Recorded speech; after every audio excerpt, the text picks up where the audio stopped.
The Northern War ignited in the Iron Winter of 1558, when a ruler history would one day paint in shadows turned his eyes toward the Baltic. Ivan IV, sovereign of a restless realm, was not hunting simple trophies.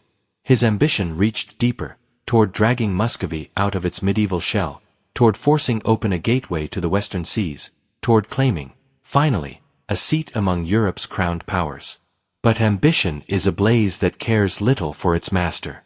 Livonia became the spark, an aging remnant of Crusader glory, fractured by bickering bishops, fading Teutonic knights, and merchant towns richer in memory than in strength. It ought to have been an easy conquest, and for a moment, it was. Russian standards climbed one stronghold after another as Ivan's armies advanced through the forests and boglands like frost-splitting ancient stone. But Europe never leaves a fallen prize untouched. The scent of weakness drew opportunists, not saviors. Poland, Lithuania, Sweden, and Denmark-Norway saw no ally to rescue, only territory to carve. Their question was never whether they would intervene, but how much they could seize before anyone else arrived. And so began not triumph but entanglement, a grinding, 25-year struggle where alliances shifted like thawing ice, and armies vanished into snow-choked woods. Towns were taken, rebuilt, and burned in relentless cycles. Farmers, nobles, and villagers learned to dread the approach of hooves more than the wolves that prowled the night. Ivan's lightning victories dimmed into exhaustion. His forces, overextended, underfed, strained to hold their lines. Rebellions flared like sparks in dry brush. Hunger crept across the countryside. The Tsar, sinking into suspicion and isolation, lashed out more viciously at his own people than at his enemies. By the 1580s, the tide had turned. Russia, once the hunter, found itself cornered. From the north came the Swedes, cold and relentless. From the west marched the Commonwealth, driven by the will of one man, King Stephen Báthory. Some monarchs inherit crowns like ornaments. Others reforge them with discipline and fire.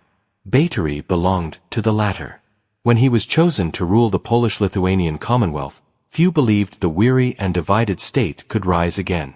Yet Báthory saw not ruin but opportunity, unfinished business along the Baltic and a chance to redraw the map of the North.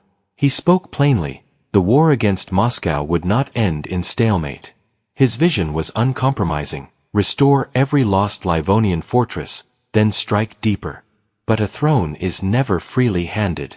Before he faced the east, Báthory faced turmoil within.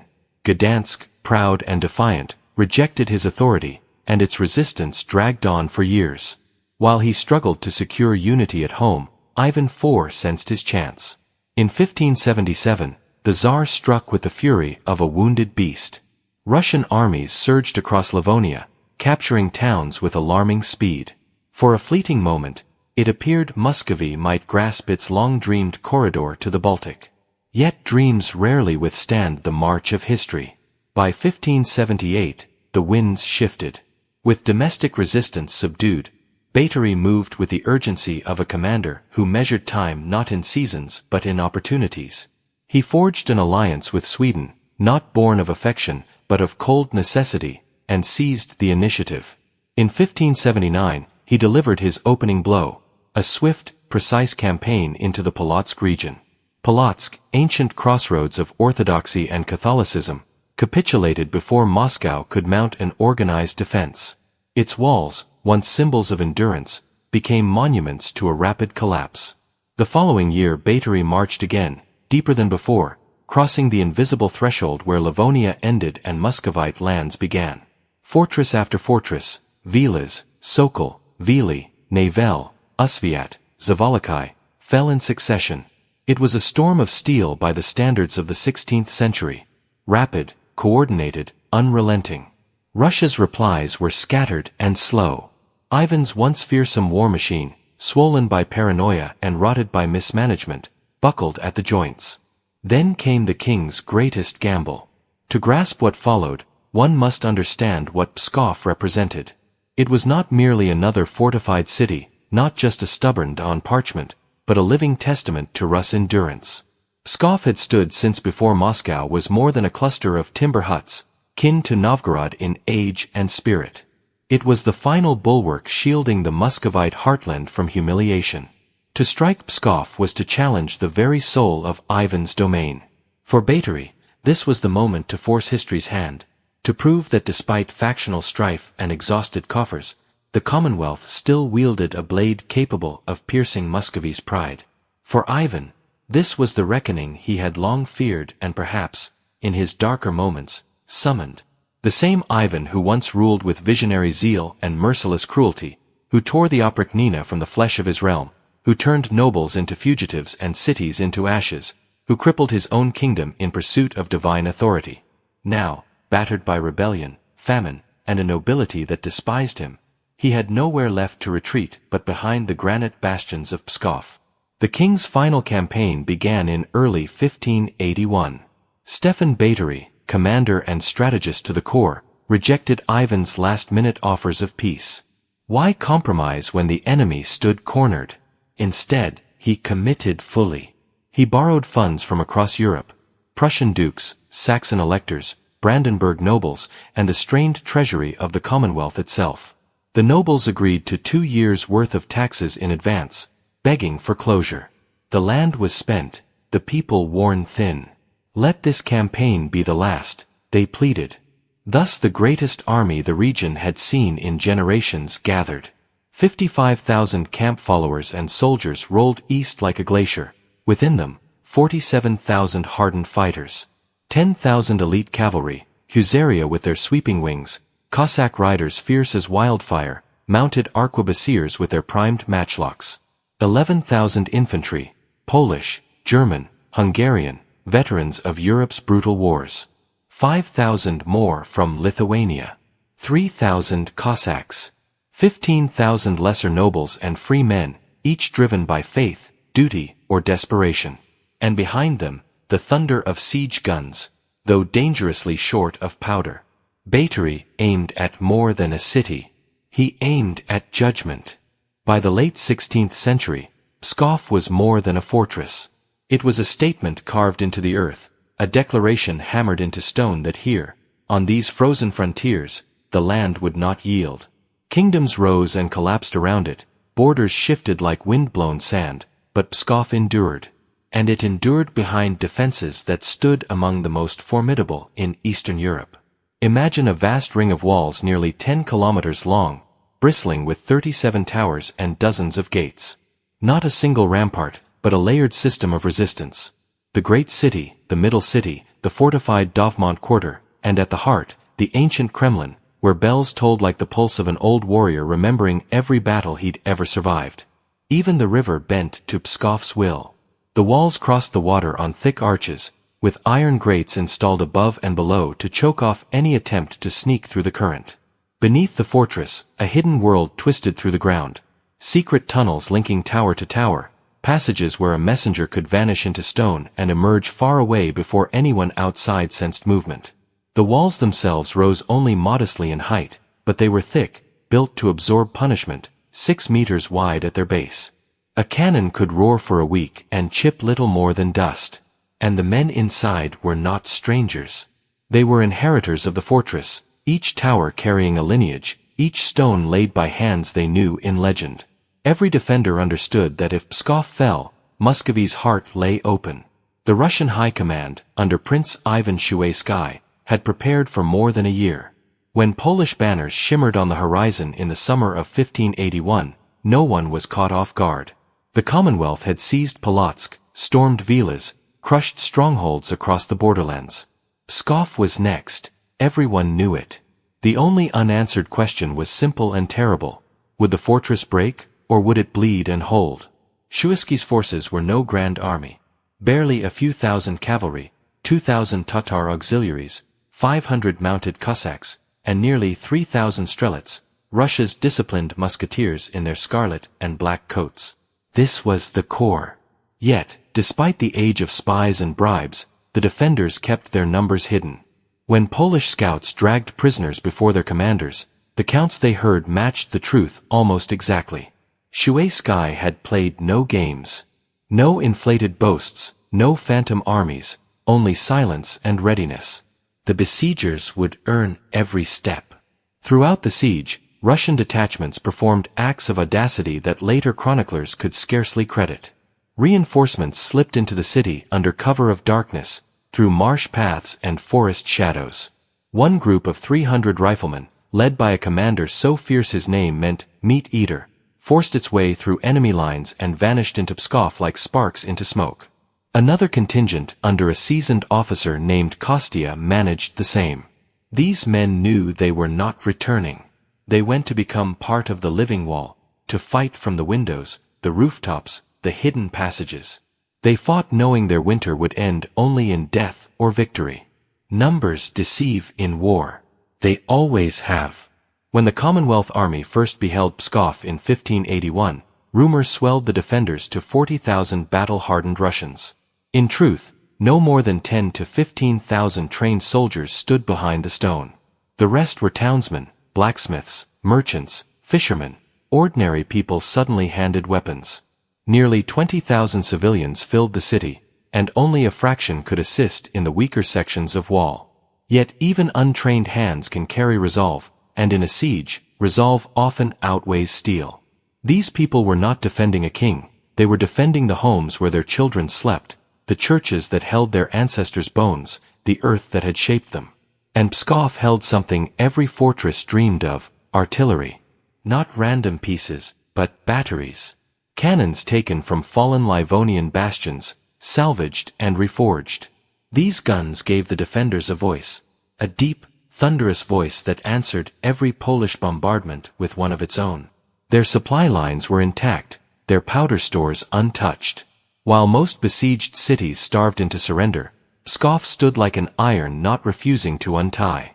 Under Shuai sky worked commanders carved from the hardest timber of Muscovite war. Prince Vasily Skopin-Shuisky, Prince Andrei Khovansky, Nikita Pleshchaev, Vasily Loben, men who understood what hesitation cost and who chose decisive ferocity instead.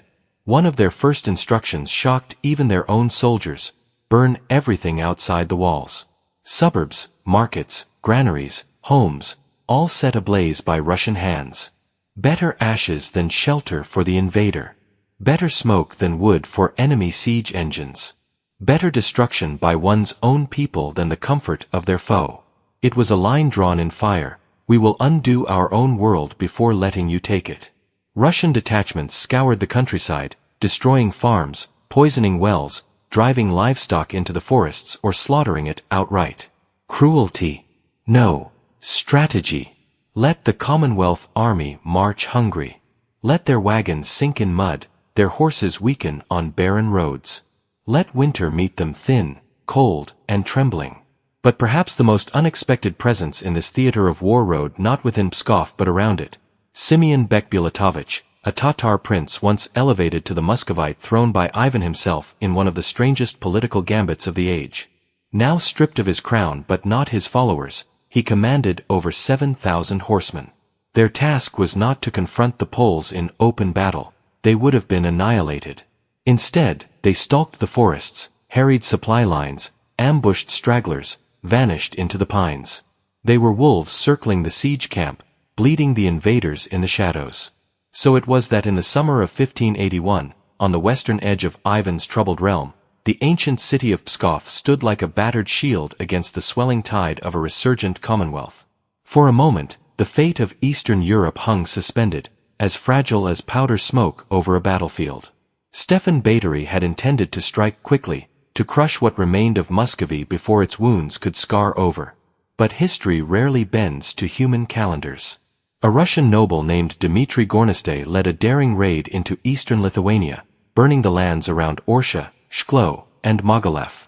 His aim was not conquest, it was distraction. And it succeeded. Báthory's advance slowed. His commanders hesitated. His plans pressed against delay like a warhorse against its reins.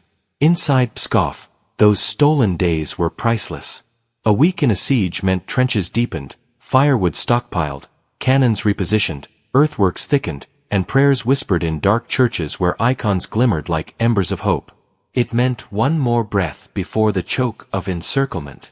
On August 18th, the first detachments of the Commonwealth reached the southern skirts of the city after crossing the Velikaya River. The defenders saw them and struck immediately. A sortie burst from the gates, swift, vicious, and drove the intruders back miles. A warning delivered in steel, "You will not take us lightly." But Báthory was no reckless conqueror. He studied the fortress for a week, pacing with narrowed eyes, tracing the line of towers and the rhythm of the gunners on the battlements. When he finally brought his whole army forward on August 26th, he learned what many had before him: Pskov did not tremble. Its guns roared before dawn, shaking the earth, forcing the besiegers to fall back and fortify their camp near the Charitsa River. Under the shadow of St. Nicholas Church, Báthory pitched his command tent. He could see the fortress every time he stepped outside, a grim silhouette beneath northern skies. Each night, as the men slept, Russian artillery shattered the silence. Cannonballs churned the soil. Tents collapsed. Horses screamed. Men crawled from their blankets wounded and terrified. It was a symphony of defiance. In response, Báthory tried spectacle. With Crown Hetman Jan Zamoyski at his side, he paraded his troops before the fortress in a grand martial display. Cavalry plumes shimmered. Drums pounded. Standards fluttered. It was meant to intimidate. But to Pskov's defenders, the message was clearer: "We will shatter you or die here." The monasteries around the city fell first: Snetogorsk, Lubiatovo, Ivanova, holy places seized and garrisoned by foreign steel. Yet the walls of Pskov did not bend. By September 1st, the real siege began. Across the Velikaya, a multinational force dug trenches and raised earthworks with disciplined efficiency. Hungarians, Germans, Poles, Lithuanians, each carving their piece of the encirclement, inch by inch. Gun pits took shape. Embrasures for batteries were cut into the rising mounds. But every meter forward cost blood. Russian cannons fired with mechanical regularity, their thunder rolling across the fields. Dozens fell each day. At night, the ground seemed to breathe the dead. Then, on the night between September 4th and 5th, the besiegers played their hand. Great siege guns were rolled into position aimed at the Pokrovsky and Sinyaya towers. At dawn on the 6th, they opened fire. The bombardment was relentless. By the next night, the walls were cracked. By September 7th, a breach 50 meters wide yawned open. It looked like victory. But appearances, in war, are often lies. Behind the shattered stone, the Russians had thrown up a fresh barrier of timber and earth. A hurried wall, a thin shield. Yet behind that frail barricade stood something that could not be bombarded away: the defenders' will. On the evening of September 8th, the order was given: assault the breach. And the world ignited. The evening of September 8th arrived like a held breath. The King's Council had pleaded for more time, more powder, more bombardment. Hetman Zamoyski urged patience, fearing the Russians were reinforcing faster than the Commonwealth could carve open new wounds. But delay is a luxury in a siege, and Báthory sensed the danger of hesitation. Powder stores were dwindling. Winter crept ever closer. The breach looked open. The moment demanded action. So the order went out. A small advance party, 20 Poles and 50 German soldiers, crept forward under the cloak of darkness. They examined the shattered towers, tested the rubble, and returned with cautious confidence. The way seemed passable. The banners rose. Trumpets blared. And like water breaking through a cracked dam, the Commonwealth troops surged. But what awaited them was not a gateway. It was an execution ground. The defenders had carved a deep trench behind the breach, an invisible throat in the darkness. As the attackers stumbled into it, Russian musketeers unleashed a storm of fire. Matchlocks flashed like lightning in a storm, smoke rolling in waves. The wooden barricade hid lines of men armed with axes, spears, and desperation. Every step forward cost a dozen lives. Even the Hungarians who seized one of the ruined towers found themselves trapped in a pit of stone and blood. Yet Báthory, watching from afar, saw only flags fluttering atop broken ramparts. He believed victory was unfolding. He believed Pskov was crumbling. But inside the breach, the world was collapsing, on the attackers. Then came a sound ancient and terrible, a growl of iron that seemed to shake the sky itself. From the Pokrovsky rampart, the Russians fired the Great Bear Cannon, a monstrous artillery piece capable of hurling stone and iron across vast distances. Each shot smashed into the captured tower, ripping through masonry and flesh alike. The invaders clung to shattered walls as the structure shuddered, then split. Finally, barrels of gunpowder, placed by Russian engineers, detonated beneath it. A blast tore upward in a column of flame. When the smoke drifted aside, the tower no longer existed.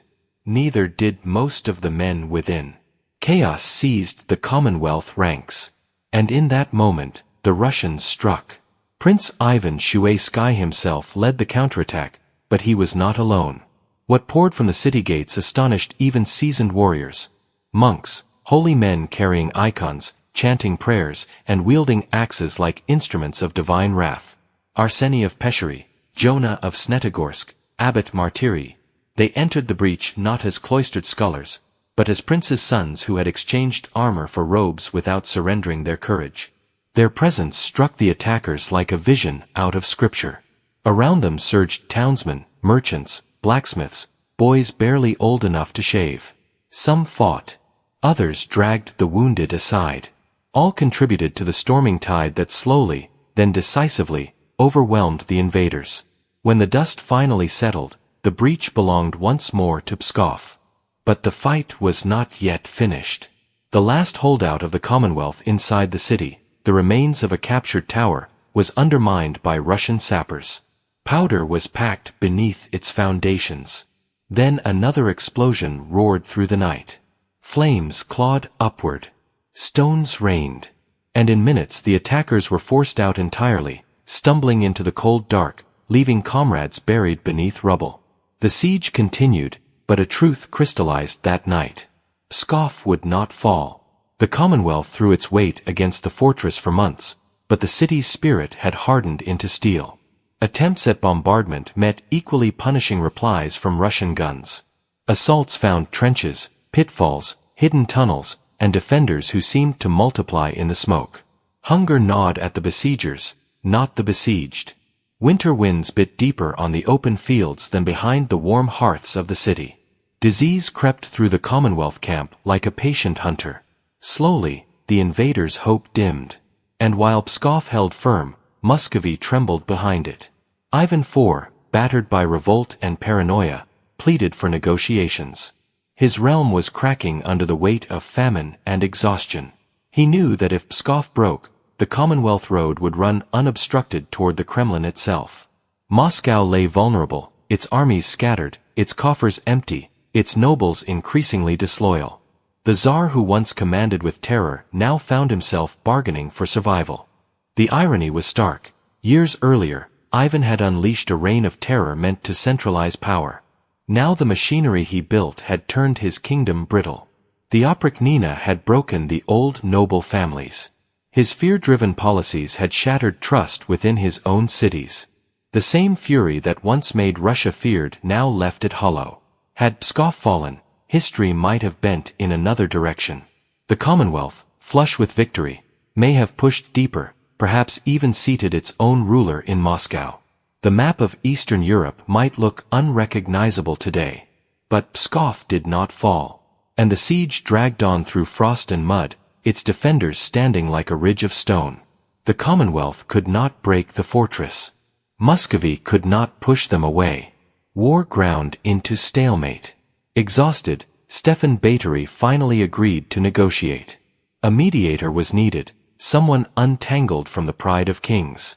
That mediator was none other than the Jesuit Antonio Passavino, who carried messages between armies like a man balancing flames in his hands. In early 1582, a truce was signed at Zapolsky. The terms reflected the battlefield. Poland-Lithuania regained most of Livonia and held Polotsk. Muscovy kept Pskov and kept its dignity. The Commonwealth gained prestige. Ivan gained time. Time that Russia desperately needed, for the storm that had battered Pskov was nothing compared to the one rising within its borders. The time of troubles was approaching. And so the siege ended, not with the fall of a fortress, but with the endurance of one. The defenders of Pskov had not merely protected a city. They had altered the trajectory of a nation. They had held back a tide long enough for their realm to stagger into another century. Their defense was not merely of stone and gunpowder, but of conviction. A covenant etched in fire, faith, and relentless fury.